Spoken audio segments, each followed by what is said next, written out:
Dear friends, welcome to this YouTube channel. आज का जो मैं टॉपिक सिलेक्ट किया हुआ है वो है लो या ज़ीरो कार्बोहाइड्रेट फूड्स। चूँकि आजकल के दौर में एक सेडेंटरी लाइफस्टाइल है, आप अक्सर देखेंगे ओबेसिटी है, किसी का पेट बाहर निकला हुआ है, फैटी लिवर है, पीसीओडी से लेकर आप देखिए हाइपरटेंशन रिलेटेड भी चीज़ें हैं, कार्डियक डिजीज़ेज़ ज़्यादा डेवलप हो रही हैं, ख़ासकर ओबेसिटी और उसके बाद पीसीओडी और ख़ासकर डायबिटीज़। अक्सर लोग ये रिक्वेस्ट करते हैं कि डॉक्टर साहब एज ए जनरल प्रैक्टिशनर हमें ये बताइए कि कौन सी खुराक है जो मैं खाऊं जिससे ये कॉम्प्लिकेशन जो है वो डेवलप ना हो।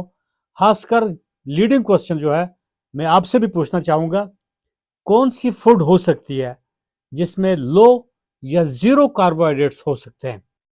बिल्कुल, मैं ऐसी फूड का नाम बताऊंगा जिसमें नो कार्बोहाइड्रेट्स, नो कैलोरीज, यानी कि एलेक्सर ऑफ लाइफ। पानी पानी जो है that's called the elixir of life. उसमें ना तो कार्बोहाइड्रेट्स है ना कैलोरीज है।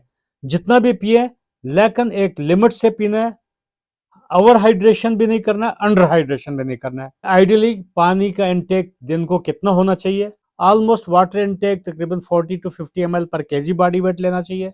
उसमें भी 20% जो है वो हमें खुराक से मिलता है। एवं हम जब बत्ता खाते हैं या रोटी खाते हैं, ब्रेड खाते हैं, उसमें भी पानी से बनी होती है, उसमें भी पानी होता है, लेकिन वो हमें वो पानी नज़र नहीं आता है। हमें वो पानी पीना है, 80% वो पानी पीना है जो डायरेक्ट पानी हो। एवं लस्सी होगी, चाय होगी या और कुछ आप पानी में मिला के कुछ बीज वगैरह या सीड्स पी लेते हैं, वो मैं आपको आगे बताऊंगा। तो आपने ये चीज़ मान लेनी है कि पानी जो है एलेक्सर ऑफ लाइफ है। इसमें ना तो कार्बोहाइड्रेट्स हैं ना कैलोरीज हैं। एक लिमिट में पानी का इस्तेमाल करना चाहिए। बिल्कुल, इससे ना फैटी लिवर होगा, ना ओबेसिटी होगी, ना पीसीओडी होगा। एग्जैक्टली अब आगे मैं बताऊंगा। जैसे आप ग्रीन टी है, हाँ बिल्कुल, इसमें दूध के बगैर अगर आप देखेंगे या चीनी के बगैर, सिमिलरली लेमन टी बनाएंगे, ब्लैक टी बनाएंगे, हर्बल टी है, इसी तरीके से ब्लैक कॉफ़ी है, ब्लैक टी से लेकर ब्लैक कॉफ़ी भी है। अगर उसमें आप दूध न डालें, खांड न डालें, तो बिल्कुल इसमें कार्बोहाइड्रेट्स नहीं होंगे। ऐसे ही आप चिकन सूप मान लीजिए, मटन सूप्स मान लीजिए, वेजिटेबल सूप्स हैं, सौंफ का पानी है, दालचीनी है, बिल्कुल इनमें तो कार्बोहाइड्रेट्स नहीं है। इस तरीके से सॉसेस जो है, चिली सॉस वगैरह जो है, आर्टिफिशियल स्वीटनेस कहीं है, स्टाइवा वगैरह, बिल्कुल उनमें कार्बोहाइड्रेट्स नहीं है। लेकिन मैं आर्टिफिशियल स्वीटनर्स को ज़्यादा प्रोपेगेट नहीं करना चाहूँगा। बेहतर है अगर डायबिटिक्स हैं, आर्टिफिशियल स्वीटनर्स भी यूज़ ना किए जाए, लॉन्ग टर्म पे उनका साइड इफेक्ट हो सकता है। आप अंडे कितने भी खाएंगे उनमें कार्बोहाइड्रेट्स नहीं है, लेकिन अंडों को कुछ लिमिट करना पड़ता है। अंडों के ऊपर पूरा वर्ल्ड में कंट्रोवर्सी है, कितने अंडे खाने चाहिए। हाँ, कार्बोहाइड्रेट्स की वजह से नहीं, कार्बोहाइड्रेट्स की वजह से आप जितने भी अंडे खाएं, क्योंकि इनमें कोई कार्बोहाइड्रेट्स होता नहीं है। मान लीजिए अंडों में ना ग्लूकोस है, ना गैलेक्टोस है, ना माल्टोस है, ना फ्रक्टोस है, ना सक्रोस है, ना लैक्टोस है, ना स्टार्च है, ना सेलुलोस है। अंडों के अंदर प्रोटीन्स हैं और अंडों के अंदर आपको कोलेस्ट्रॉल मिलेगा, लेकिन एक लिमिट्स के हिसाब से हर चीज़ का आपको इस्तेमाल करना है।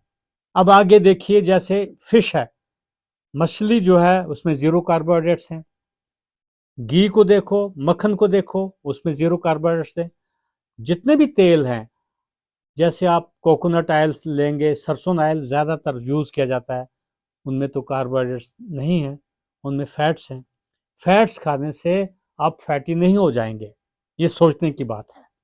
अब देखिए मीट जो है, अब चिकन से लेकर आप शीप का मीट या गोट का मीट देखेंगे, खासकर बोला जाता है कि वो एनिमल्स का मीट खाया जाए जो ग्रास फेड हों, यानी कि जो घास खाने वाले हों, उनका मीट अगर होगा वो ज़्यादा बेनिफिशियल है। वरना फार्मूला फीड वालों से उनके जो मीट से थोड़ा सा डिफरेंट हो सकता है, लेकिन बिल्कुल इनमें कार्बोहाइड्रेट्स नहीं होते हैं। चूँकि जो फैट है वो बैड नहीं है, उससे ओबेसिटी नहीं होती है। अलबत्ता कार्बोहाइड्रेट से ओबेसिटी, फैटी लीवर, पीसीओडी से लेकर आप ये मान लीजिए डायबिटीज़, आजकल के दौर में एक कैपिटल में हम रहते हैं, डायबिटिक कैपिटल। मैं दोबारा बताऊंगा, चिकन में कोई कार्बोहाइड्रेट्स नहीं होता है। दही जो है, दही खासकर ग्रीक कर्ड, यानी कि उसको पानी उतार के अगर आप लेंगे, मोटा दही लेंगे, वो प्रेफरेबली डायबिटिक्स के लिए बहुत अच्छा है। ऐसे ही चीज़ यानी पनीर आप खाएंगे एक लिमिट्स में, इनमें भी कार्बोहाइड्रेट्स नहीं, ज़्यादा नहीं होते हैं। जितने भी सीड्स हैं, खासकर चिया सीड्स हैं, बेसल सीड्स हैं, अगर आप इनका पानी पिएंगे बिल्कुल, और भी फ्लैक्स सीड्स वगैरह जो भी हैं, उनमें कार्बोहाइड्रेट्स रेज नहीं होते हैं। सिमिलरली मैं आपको बताऊंगा कोकोनट। कोकोनट का जो ग्लाइसेमिक इंडेक्स है बहुत कम है, 15 है। 100 ग्राम अगर कोकोनट आप देखेंगे, खाएंगे, तो उसमें 6 ग्राम कार्बोहाइड्रेट्स होगा। लिमिट्स तो ठीक है, तो आप कार्बोहाइड्रेट्स, अगर आप डायबिटिक हैं, स्नैक्स की सूरत में आप कोकोनट खा सकते हैं। कोकोनट मिल्क है, इसमें भी लो कार्बोहाइड्रेट्स हैं। आलमंड मिल्क जो है, बिल्कुल लो कार्बोहाइड्रेट्स हैं। अखरोट के बारे में मैं बताऊंगा। अखरोट अगर आप 100 ग्राम लेंगे तो उसमें 7 ग्राम कार्बोहाइड्रेट्स हैं। ये जो मैं आपके साथ डिस्कस कर रहा हूँ, ये मैंने एक्सटेंसिव स्टडीज़ की और तभी जाके मैं इंटरप्रेट कर रहा हूँ आपके साथ। आप कोरिलेट कर सकते हैं, बाकी भी आप डाइट एंड न्यूट्रिशन के बारे में आप इंटरनेट से भी स्टडी कर सकते हैं। बट मैं एक आइडिया देना चाहता हूँ आपको, चूँकि जो बादाम है, अगर 100 ग्राम बादाम लेंगे आप, 9 ग्राम उनमें कार्बोहाइड्रेट्स होते हैं। स्टैच्यूज जो है, पिस्ता जो है, 9 ग्राम तकरीबन 100 ग्राम में कार्बोहाइड्रेट्स होंगे। मूंगफली जो बोला जाता है, गरीब के नट्स, इनमें 100 ग्राम में तकरीबन 6 ग्राम कार्बोहाइड्रेट्स होते हैं। अब मैं आपको आगे बताऊंगा, जो 100 ग्राम दूध है उसमें 5 ग्राम कार्बोहाइड्रेट्स हैं। दूध के ऊपर जो मलाई है उसमें कम कार्बोहाइड्रेट्स होते हैं, यानी कि अगर आप देखें 100 ग्राम में 3 ग्राम मलाई में कार्बोहाइड्रेट्स दूध में हो सकते हैं। अगर आप 100 ग्राम की चपाती खाते हैं, यानी रोटी खाते हैं, गंदम की रोटी खाते हैं या मक्की की रोटी खाते हैं, तो उसमें तकरीबन 300 कैलोरीज होते हैं। ये पॉइंट मैं बताना चाहूँगा, अगर आप 100 ग्राम चावल खाते हैं तो आपको 80 ग्राम्स कार्बोहाइड्रेट्स मिलेंगे और ग्लाइसेमिक इंडेक्स जो चावलों का 90 है। इस तरीके से जो वीट है या मेज़ है, यानी गंदम है या मक्की है, उसमें अगर 100 ग्राम्स आटा जो है, उसमें 70 ग्राम्स कार्बोहाइड्रेट्स होते हैं और ग्लाइसेमिक इंडेक्स तकरीबन 80 होता है। एग्जैक्टली ग्लाइसेमिक इंडेक्स रोटी चावल का ज़्यादा होता है। इम्पॉर्टेंट पॉइंट में और बताना चाहूँगा कि जो आपके ड्राई फ्रूट्स होते हैं उनमें कार्बोहाइड्रेट्स ज़्यादा नहीं होते हैं। वेट फ्रूट्स में ग्लूकोज और फ्रक्टोज होता है, इसलिए वेट फ्रूट से ज़्यादा प्रेफरेबली ड्राई फ्रूट्स लिए जाने चाहिए। आप जब मार्केट में जाते हैं तो सोचते हैं मैं क्या चीज़ लाऊं या क्या चीज़ परचेज़ की जाए जिसमें कार्बोहाइड्रेट्स ज़्यादा ना हो। एग्जैक्टली आप सही सोच रहे हैं। आप जब भी मार्केट से कुछ परचेज़ कर रहे हैं, तो खासकर अगर आप वेजिटेबल्स लेंगे, तो ग्रीन लीफी वेजिटेबल्स होते जो हैं, उनमें कार्बोहाइड्रेट्स कंटेंट ज़्यादा नहीं होता है। पालक में अगर आप देखेंगे, 100 ग्राम पालक में 1 से 2 ग्राम कार्बोहाइड्रेट्स होते हैं। ऐसे आप मशरूम देखिए, 100 ग्राम में तकरीबन 2 ग्राम कार्बोहाइड्रेट्स होते हैं। टमाटर से, प्याज है, खीरा, खीरे को अलबत्ता छिलका उतार के खाना चाहिए, अदरवाइज खीरे में कार्बोहाइड्रेट्स बहुत कम होते हैं, फिर भी लिमिटेशन ज़रूरी है। वैसे ही भिंडी से लेकर आप अल है, कद्दू है, बैंगन है, मोस्ट इम्पॉर्टेंट बंद गोभी, फूल गोभी, ब्रोकली, इनमें कार्बोहाइड्रेट्स कंटेंट बहुत कम होता है। सबसे ज़्यादा डायबिटिक्स को यही सब्जियां खानी चाहिए। शिमला मिर्च तकरीबन 100 ग्राम में 3 से 5 ग्राम कार्बोहाइड्रेट्स होते हैं। बिल्कुल ज़ीरो कार्बोहाइड्रेट्स, जैसे मैंने पानी में बोला, होते हैं, वैसे ज़ीरो कार्बोहाइड्रेट्स किसी जगह नहीं मिलेंगे, लेकिन आपको सिलेक्टिव बनना पड़ेगा।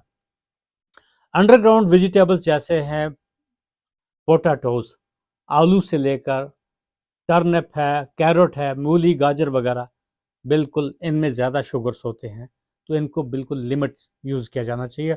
आल दो इनका सैलड इस्तेमाल कर सकते हैं, वो भी खाने से पहले, ताकि आप कार्बोहाइड्रेट्स कम खाएं। प्रेफर करना चाहिए प्रोटीन डाइट, ना कि कार्बोहाइड्रेट डाइट्स। प्रोटीन डाइट खाने से आपका फैटी लीवर नहीं होगा। प्रोटीन्स 1 to 1.5 ग्राम्स पर केजी बॉडी वेट खाने से कुछ नुकसान नहीं होगा। हाँ, आपकी किडनीज फंक्शन अगर प्रॉपरली काम कर रहे हैं, ऑलरेडी कार्बोहाइड्रेट्स ज़्यादा लेने से आपके किडनीज पे डैमेज अगर हुआ है, तो आपको फिर वो प्रोटीन्स भी लिमिट करनी है। 0.8 ग्राम्स पर केजी बॉडी वेट आपको प्रोटीन्स लेनी है। अगर आपकी किडनीज ठीक काम कर रहे हैं, तो आपको ज़्यादा से ज़्यादा प्रोटीन डाइट लेनी चाहिए। फैट या बटर खाने से आपका फैटी लीवर नहीं होगा, आपको ओबेसिटी नहीं होगी। ये माइंड से निकाल देना चाहिए कि 100% आपको ज़ीरो कार्बोहाइड्रेट फूड्स जो हैं बहुत कम मिलेंगी। खासकर पानी जो है उसमें ज़ीरो कार्बोहाइड्रेट्स होते हैं। एग्जैक्टली आपको कार्बोहाइड्रेट्स कम खाने हैं। चावल है, रोटी है, बेकरी प्रोडक्ट्स हैं, पिज़्ज़ा, बिस्किट्स, ब्रेड, इन चीज़ों से इंस्टेंट ग्लूकोज मिलता है, वो बॉडी में स्टोर होता है, आपका फैटी लिवर बनता है, आपका डायबिटीज़ डिरेंज हो जाता है। तो खासकर मैं ये बताऊंगा कि ड्राई फ्रूट्स जो हैं वो इवनिंग टाइम पे लेने चाहिए, या इवन ब्रेकफास्ट के टाइम पे भी। जितने भी फ्रेश फ्रूट्स हैं तकरीबन प्रेफरेबली मॉर्निंग टाइम पे लिए जाने चाहिए, ताकि उसके बाद आप एक्टिविटीज़ करेंगे, वॉक करेंगे, आपको स्टोर नहीं रहेगा, एग्जॉस्ट करना है। ये मैं एक टॉपिक आपसे डिस्कस करने की कोशिश की कि लो कार्बोहाइड्रेट फूड्स कौन सी हैं, जस्ट एक आइडिया देने की मैंने कोशिश की। आपको कोई भी क्वेश्चंस होंगे, आप मुझे कमेंट बॉक्स में लिखेंगे, हम बिल्कुल इंटरेक्ट करने की मैं कोशिश करूँगा और नॉलेज शेयर होती रहेगी। ऑल द बेस्ट, खुदा हाफिज़।